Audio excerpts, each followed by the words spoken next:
அந்த அன்பை தான் ஆண்டவர் எனக்கு சொல்லி கொடுத்துட்டு போனார். இயேசு பிறந்ததன் நோக்கம் அந்த அன்பின்படி நான் வாழ்வதற்காக அவர் வாழ்ந்து காமிச்சிட்டு போனார். நான் சொன்னேன், அவர் பரலோகத்தில் இருந்தே ஒரு வார்த்தையை சொல்லி எல்லாத்தையும் பண்ணியிருக்கலாம். ஏன் அவர் பூமியில் பிறந்து இந்த பூமியில் வாழ்ந்து தான் அவர் இந்த விஷயங்களை மாற்றணும் அப்படின்னு கேட்டால், அவர் வாழ்ந்த ஒரு மாதிரியை காமிச்சிட்டு போயிருக்கிறார். அல்லேலூயா. நான் எப்படி வாழணும், என்ன பேசணும், எப்படி நடக்கணும், என்ன செய்யணும், எல்லாத்தையுமே அவர் வாழ்ந்து காமிச்சிட்டு போயிருக்கிறாரு. அல்லேலூயா. இந்த கிறிஸ்மஸ் நாட்களில் நீங்கள் கற்றுக்கொள்ள வேண்டிய ஒரு பெரிய பாடம், கடவுள் என்னை நேசிப்பது போல மற்றவனை நான் நேசிக்கணும்.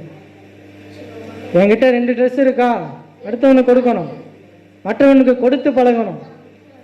நானும் எனக்குன்னே வாழ்ந்துக்கிட்டு இருக்க வாழ்க்கையை கொஞ்சம் ஒதுக்கி வச்சுட்டு, என்னை விட எனக்கு இருக்கிறது கூட இல்லாமல் இந்த உலகத்தில் எத்தனையோ பேர் இருக்கான். யோசிச்சு பாருங்களேன். இன்னைக்கெல்லாம் நம்மளுக்கு நல்லா கை இருக்குது, கால் இருக்குது, நல்ல ட்ரெஸ் இருக்குது, நல்ல அம்மா அப்பா இருக்காங்க, நல்லா குடும்பம் இருக்குது. நல்ல ஒரு குடும்பம் இல்லாமல் எத்தனையோ பேர் இந்த உலகத்தில் இருக்காங்க. அவங்களெலாம் நேசிக்கணும். அல்லேலூயா. அந்த அன்பை மற்றவங்களுக்கு காட்டணும். இயேசு அதை தான் பண்ணார். அந்த அன்பை காட்டுவீங்களா?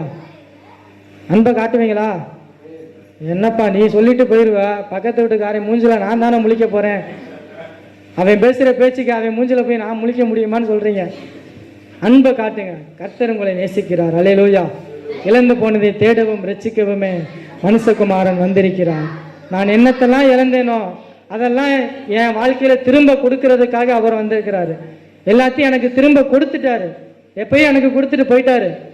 அதை நான் ஏற்றுக்கிறதும் என் கையில் தான் இருக்குது. அல்லேலூயா. நான் இருதயத்தை நான் திறந்து கொடுத்தேன்னா எனக்குள்ளே வந்து என்னை அவர் மாற்றுவார். நான் இருதயத்தை திறக்க மாட்டேன், அடைச்சே தான் வச்சுருப்பேன்னா அவருக்கு என்றைக்குமே காத்து கொண்டே தான் இருப்பார். அப்படியே போயிட மாட்டார். வாசல்லே வெயிட் பண்ணிக்கிட்டே இருப்பார். எப்போ நீ கதவை திறப்ப நான் உள்ளே வருவேன்னு காத்துக்கிட்டே இருப்பார். அல்லேலூயா. கண்களை மூடி நான் ஜெபம் செய்யலாமா? கண்களை மூடி எல்லாரும் ஒரு தீர்மானத்தோடு, இந்த கிறிஸ்மஸ் நாளில் தேவன் என் மேல் வைத்த அன்பினால் நான் ரட்சிக்கப்பட்டேன். அவர் என் மேலே காட்டின அந்த அன்புனால இன்னைக்கு நான் நீதிமானாக இருக்கிறேன். நான் இன்னைக்கு நல்லவேன்னு ஒரு பேர் வாங்கியிருக்கேன் அப்படின்னா அவர் என் மேலே காட்டின அந்த அன்பு. நான் இன்னைக்கு உண்மை உள்ளவன், பரிசுத்தமாக, நல்ல பிள்ளை அப்படின்னு ஒரு பெரிய பேர் நான் வாங்கியிருக்கேன்னா அது நான் செஞ்சது. நான் எதுவுமே செய்யலை. நான் என்னுடைய திறமை, என்னுடைய தாளந்துன்னு சொல்கிறதுக்கு எதுவுமே இல்லை. எல்லாம் அவர் செஞ்சது. அவர் கொடுத்ததை நான் வச்சுக்கிட்டு எல்லாம் என்னதுன்னு பெருமை பாராட்டுறதுக்கு ஒன்றுமே இல்லை. அல்லேலூயா.